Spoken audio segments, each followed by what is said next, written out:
ఇక్కడ కనపడుతున్న రైతు యొక్క తెలివిని ప్రతి ఒక్కళ్ళు కూడా మెచ్చుకోవాల్సింది.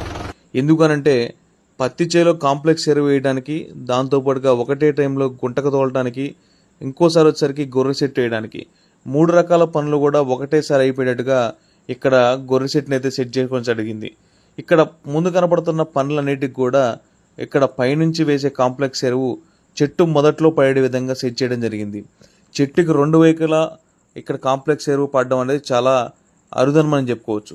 దాంతోపాటుగా వెనక భాగం ఉన్న గొర్రె సెట్కి గుంటగా సంబంధించినటువంటి ప్లేట్లు తగిలిచ్చేసి ఒకటేసారి గుంటకతో పాటుగా ఎరువు కాంప్లెక్స్ వేసుకోవడం, దాంతోపాటుగా గొర్రె సెట్ వేయటం, ఈ 3 రకాల పనులు ఒకటేసారి ట్రాక్టర్తో చేయడం అనేది చాలా మంచి నిర్ణయం అని చెప్పుకోవచ్చు.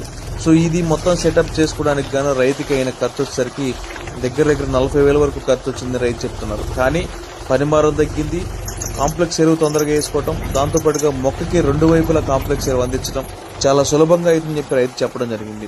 దీన్ని పత్తిలో కానీ మిరపలో కానీ లేదు అని అంటే మొక్కజొన్నలో కానీ అవసరానికి తగ్గట్టుగా చేంజ్ చేసుకుని మనం ఈ విధంగా వాడుకోని చెప్పి రైతు చెప్పడం జరిగింది.